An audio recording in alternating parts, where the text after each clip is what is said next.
Hello, it's Friday, September 25th. Let's talk PlayStation. So it looks like Sony loves partnering with Taco Bell because that's exactly what they're doing again. So now this time you have a chance to win a gold PlayStation 4. So basically this little giveaway started yesterday, and it's going to be going till November 4th. But basically, if you go to you go to Taco Bell and you order their big box, which comes with like a Doritos Locos Taco and a a burrito or some shit. I don't know. I haven't been to Taco Bell in a while. But if you go there and you get this thing, you have a chance to win a gold PlayStation 4 bundle. So you get the gold PlayStation 4, a gold DualShock 4, a copy of Uncharted Nathan Drake Collection, and a year of PlayStation Plus. Overall, this thing actually looks pretty cool. I mean, it would look a lot better if the whole actual system was gold. Now, of course, not real gold, but you see how like this thing can look pretty appealing. I would certainly enjoy owning this thing, although it would take a lot of Taco Bell visits to probably win one, and that's just something I'm not going to do. But while we're on the topic of the Nathan Drake Collection, let's talk about that. So we all know that if we get the Uncharted Nathan Drake Collection, we get exclusive access to the beta, and Sony has confirmed that the beta is going to be going through December 3rd to the 14th. So basically 9 days for the beta to go around, which isn't a whole lot of time. From what I remember, the past few betas for the old Uncharted games were like 2-3 weeks, but I feel like it's going to be one of those things where the beta is going to start and they're going to extend it, and it seems like that happens with all betas, but you are going to need PlayStation Plus, and so basically that is when you can expect the Uncharted Nathan Drake Collection to give you some good old beta access to Uncharted 4. But while we're on the topic of Uncharted and Naughty Dog commented on a number of things this past week. So one thing that I found pretty interesting was that one of the writers, Josh Shear, discussed how the game would be pretty different, and it would be hard to imagine if they did an Uncharted game without Nathan Drake, basically. He was commented as saying, "I don't know, that's a good question. I think one thing that's been great about this series is what we have created, this, I hate to use the word universe because Marvel's been overusing it, but we've created this world where ancient civilizations remain undiscovered, and lots of charismatic and unscrupulous treasure hunters exist to go and pursue these.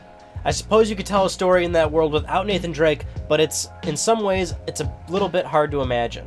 And I absolutely agree with Josh. I mean, the thing about Uncharted is that, we all love it, we all enjoy it, and even if you don't like it, you got to acknowledge that it certainly is a big game, and a lot of people do love that franchise. It's just, we can all easily acknowledge the fact that Uncharted is in no way, shape, or form a really special game, gameplay-wise, and even kind of the whole universe thing. Like, we don't, a lot of us play Uncharted not only because of the fact that it is a good game, but more so Nathan Drake himself, right? We love the characters, we love the witty humor, we love the writing, we love those characters, more importantly.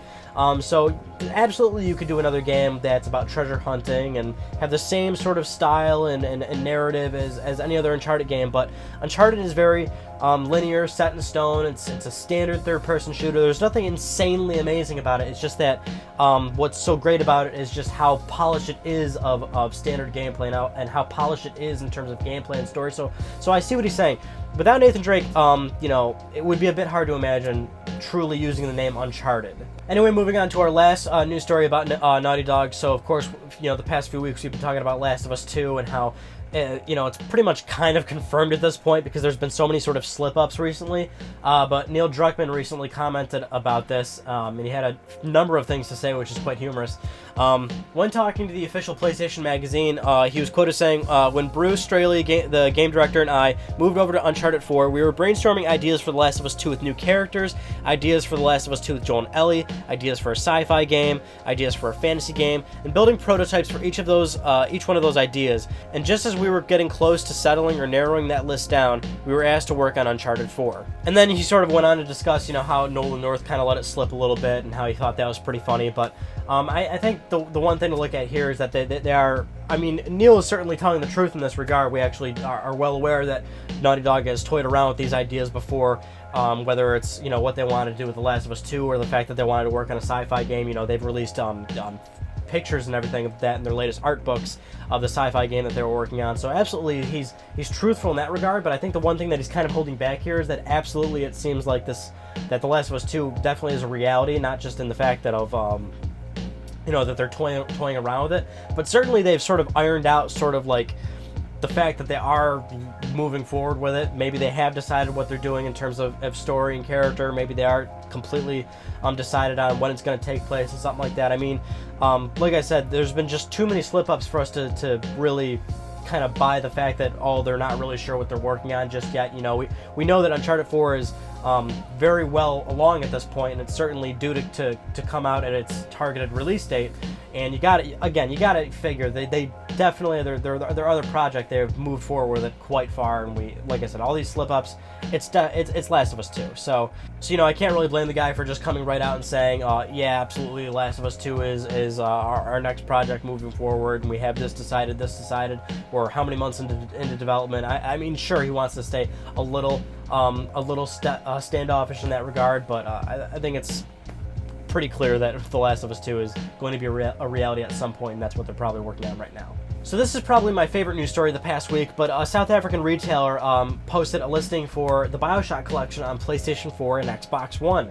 And this is the same retailer that has actually leaked previous Amiibo releases that actually did end up coming out. So, and a number of times in the industry, this has been proven that certain retailers do actually put listings ahead of time, so they do know that shipments and everything and product listings and stuff like that. Like, they do get that stuff early, so they have absolutely leaked products before. So if this is actually a reality, awesome! Oh my god, because I love the Bioshock games so much. So absolutely, I will play whatever the collection includes. I would assume all three of them: Bioshock 2, and Infinite. So I'm hoping that's what it is. I'm hoping it's the standard procedure of our collections that we've been having for how long now.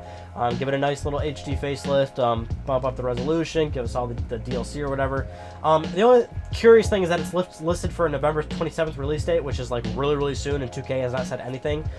You'd have to imagine that they would announce this thing way sooner than again, there's only a few months coming out, so they would want to show off something, right? Announce it, show off some press footage, have people play the game, have it show up at press shows and packs and things like that. So that's the one little thing that makes this seem like this maybe won't happen, but maybe it's just the date's wrong or something like that. I just hope it's a reality, because oh my god, I want to play Bioshock again, and totally, like, again, that good classic collection facelift.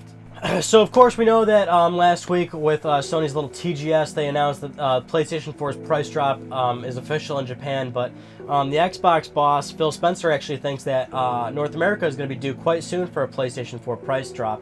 He was quoted as saying, "I fully expect they will drop the price. When I think about the playbook they've used in the past, we feel good about the plans we have in place going forward in the holiday. If history tells, then we'll see a price drop from them coming. It's great for gamers when price competition happens. We saw that last holiday, and we saw crazy sales numbers on all the consoles." And Phil certainly got a good point there. I mean, if you do look at the history, they're certainly due for it. I mean, again, if you look at the Japanese market, it's pretty justified there, because PS4 is not doing incredibly well in Japan. Certainly it's doing okay, but it could use a big boost there, so that's why that price cut there made sense. But it works here too. I mean, if you do look at the past year in media, we've learned that Sony earns profit on every single PlayStation 4 sold from now on. The price component of PS4 is getting cheaper and cheaper, so it's getting cheaper to manufacture the system, thus a higher profit margin. So Sony can afford to do a price cut. But not only that, look at retailer deals. I mean, more often than not, you can easily get a PS4 under $400. Brand new, and if it's not under $400, you're getting a whole bunch of extra stuff with it. So if you're paying that $400 flat, more often than not, you're getting an extra controller, you're getting 2 free games or something like that. There's tons of great bundles available for the system.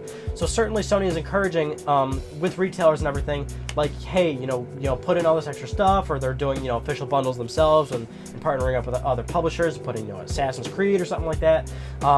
Absolutely, Sony can afford to do a price cut. So it's always been just a matter of when we're going to see it. I've always felt that we're not going to see it anytime. Well, I guess it would be somewhat soon, maybe the next 6 months, something like that. Phil's maybe kind of implying that it's going to be like this year. I still don't see that, but it's certainly possible. Like, if they did it, it's totally justified that they could do it. But if they did do it, if they didn't do it, then it's also justified there as well, because they really don't need to, because again, they have all those the retailer deals that they're doing, all the publisher deals that they're doing with bundles and everything, adding more value to the box rather than an official MSRP price cut. Plus, they're still outselling their closest competition quite handedly. So again, they have no pressure to cut the price, but when they do, they'd see a very nice boost for sure in North America. Now, while on the topic of price, it'd be a good time to mention our next news story, which is that Andrew House recently was talking to Bloomberg, in regards to PlayStation VR's final pricing. Now, of course, we don't have an actual final price, but he did kind of give us some insight into what it would be, and it's kind of what we were expecting. But basically, he was quoted as saying that PlayStation VR would be more or less priced as a new gaming platform. VR rewrites the rulebook on how you can create games. You're seeing a large amount of interest and work happening among smaller teams because it's possible to create something in VR that is very simple but still very magical. Yeah, we were kind of really expecting that. So, new gaming platform, I mean, that's essentially what it is, right? And that's what Sony has been very vocal about, is that when, you know, you're developing a game for PlayStation VR, it's not a matter of, you know, patching a game or something like that. Certainly there are PS4 games that are announced right now that, you know, are currently out and they're going to be patched for you know, PlayStation VR support, but Sony wants games to be designed from the ground up. They want games to be built specifically around that idea of immersion and things like that. So when you have games specifically designed for PlayStation VR, a peripheral that's going to be required for your game, for all this completely separate library of games, more or less, it is more or less a new gaming platform. And we all knew, I mean, this thing is, you know, new technology, very nice technology. It's going to be expensive. I mean, yeah, I mean, and I've always thrown the number around. It's like, I would assume this thing is going to be easily $300 at least, and certainly it could go higher than that. We would all love it to be below 300. I just, you know, I think we all can agree that's not really realistic.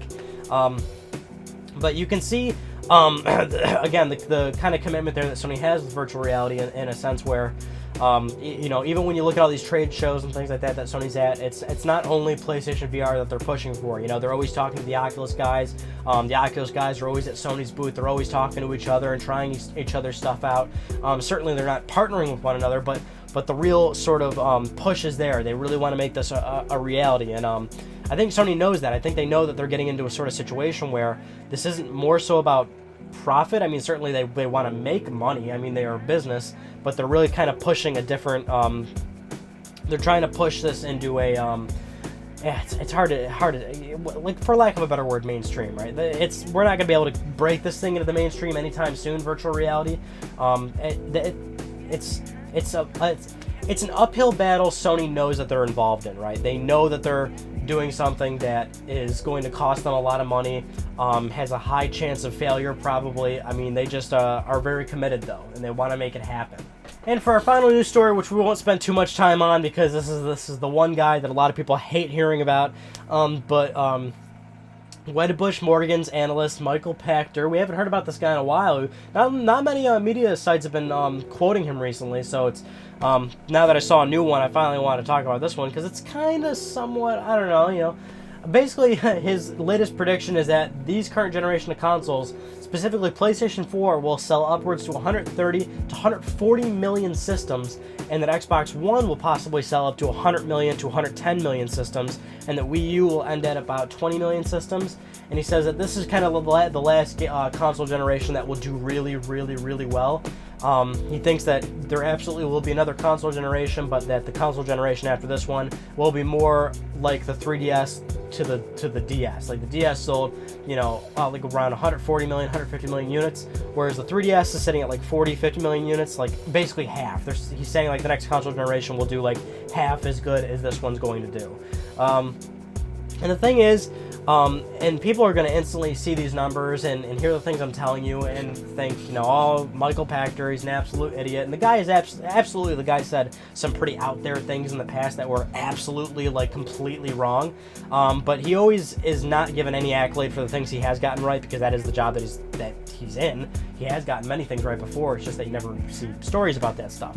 But he's always, you know, shunned for his crazy ideas. And this one's not entirely insane. The problem is that it's always so difficult to predict something that long term and something that substantial in terms of how well something's going to sell. And again, I'm not in any way, shape, or form an analyst, and I probably have no level of you know, I don't know. I don't even want no level of professionalism as he does. But I look at those numbers and I think, okay, PlayStation 4 selling that well, I don't think it's going to get close to that number. Xbox One being that close to PlayStation 4, I don't see that happening at this point either, because PS4 is outselling Xbox One nearly 2-to-1. It's absolutely possible that X1 could catch up. We saw PlayStation 3 do that against 360, but I just don't see it happening this time. I think X1's still going to have a pretty decent gap between PlayStation 4. In terms of the next console generation not doing as well as this one, I can also agree with that, but the thing is, I hope it doesn't turn into a situation where the next console generation is closed boxes like now. Like I mentioned how many episodes ago, ideally I would like the next console generation to be a cycle where it's like a new console would come out every year, but you didn't need to upgrade every year, and like games just worked from now on every single platform. They would just kind of scale to whatever the hardware was, kind of like a PC, kind of like a mobile phone or something, you know what I'm saying? So you don't have to buy the new iPhone. You can still have an iPhone 5 for at least 4 years and run current apps until you were like forced to upgrade. Like that's what I would like consoles to turn into, but so I don't necessarily agree in that sense, but that's just me being more hopeful. That's not me necessarily predicting. But I don't know, just thought I'd throw those numbers out because it's always interesting just to talk about any sort of prediction, whether it is coming from Michael Pachter or not, because, well, you know, predicting's fun, so let's do that. Anyway, those are some of the news stories I want to talk about, you guys. This week's topic for on Gaming was end bosses in video games, you know, in modern games specifically. We all love some of those great end epic boss battles, and you know, a lot of, you know, classic games, older games, things like that. What about modern games? We don't really see that much nowadays, and if they do, if they are in games, you know, are they disappointing? That's kind of what that conversation gets into. Also, Jak 2 Part 10 is out, doing really good stuff there, still killing some metalheads, still talking your ears off if you do want to listen to it, because that's pretty much what it is. I mean, you don't even have to watch it, you just can just put in headphones and listen to it. It's basically like a diary, more or less, because that's what my Let's Plays have been for the past 3 years now on this YouTube channel, is me talking about random ass stuff, so that's still going great. But anyway, thank you all so much for talking with me. That concludes this week's episode of Let's Talk PlayStation. I'm Ron Becky. And again, thank you so much for talking with me, and I'll see you guys next Friday. Sometimes this is all out of order. It's late. I need to get some rest. See you guys. That was an informal ending. I'm going to leave all that in there. I don't do extra takes sometimes. Sometimes this is what you get. I think you've also picked up on the fact that my computer's over here, so...